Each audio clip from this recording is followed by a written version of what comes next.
Hello and welcome to day 59 of the 100 Days Challenge.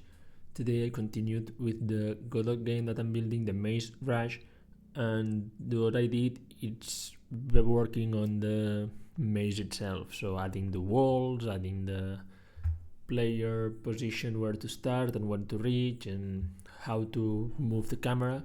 So basically here you can see that I have, this is the tutorial because I wanted to check some things before.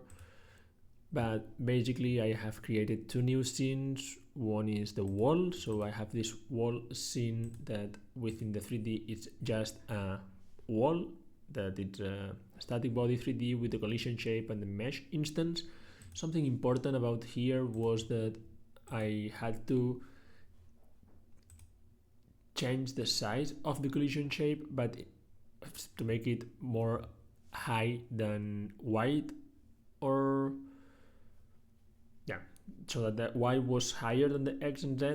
I initially was updating this value here, so transforming not the position but the scale. But if I do that, you can see here it says, hey, don't do that, don't update the scale, just make sure that you change the size of the shape. So this is what I did. Instead of doing it here in the scale, I updated the shape itself, the data box shape. Then I have the same way I have the wall, I have the exit area that it's the same thing but does not have the mesh, so it's not visible for the player. And then I created within the scripts a new script called Maze Builder. So if we go to the scripts view, you can see that, well, I have the level that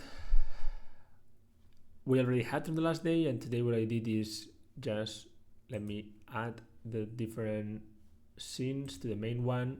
Here you can see we have the player, we have everything we had.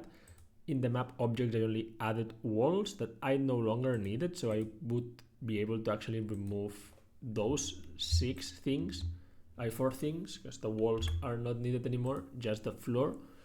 And within this I created this maze builder that is just one node, and within this node I have the script. So if I go to the script, basically what it has is it adds the different values. So the wall scene, that was the one we saw, also the exit scene, that is the one not visible but that has a listener. We can see that the exit scene just has one method that whenever a body enters and the body is in the group player, it just prints something and emits the signal, and when the component is ready, just connects to this function.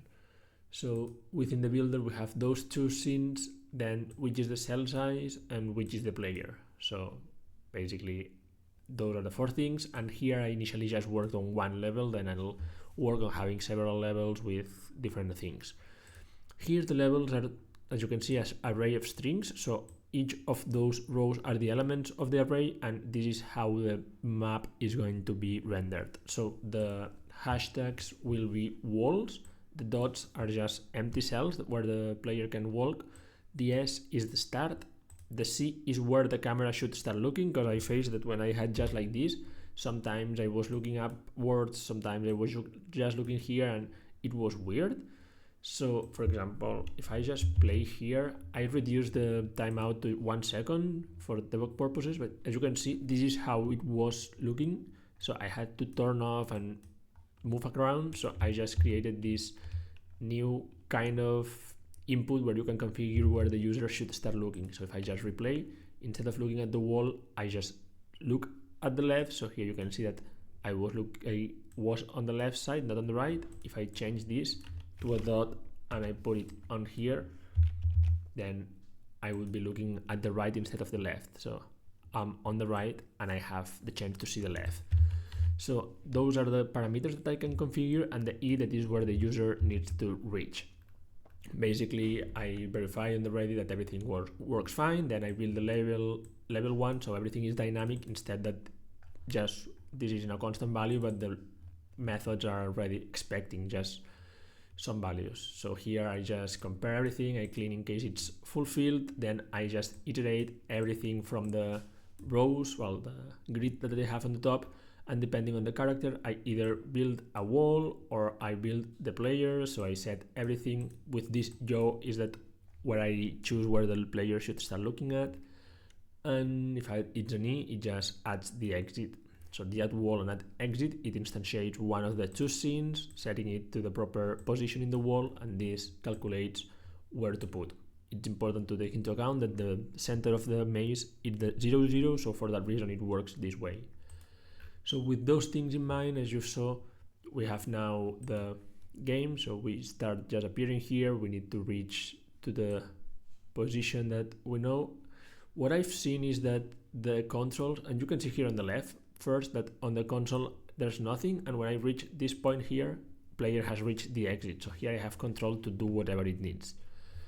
However, you may have seen that the playability with this joystick, it's not as I expected. I don't know if it's because I'm on the mouse in the laptop and everything, but maybe when I port it to mobile it just works fine, but I'll need to check that.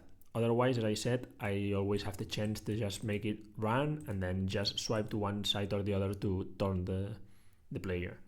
And also something else I've been thinking is that maybe the paths are too narrow and they should be wider, but I'll just try to test with this and then maybe open it, because at the end it's just prepare the maps with a wider space in between. So instead of having just one dot for the aisles, just having two, for example.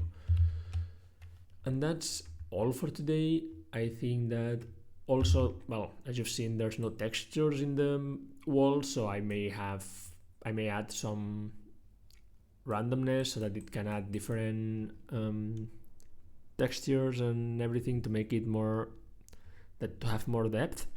But yeah, this is not what I'm gonna do today. What I'm gonna do today, it's what I shown. I'm not gonna do anything else today. Tomorrow I'll try to work on the having different levels and make that whenever you finish one, you will go back to the menu and you can just pick which level you are at.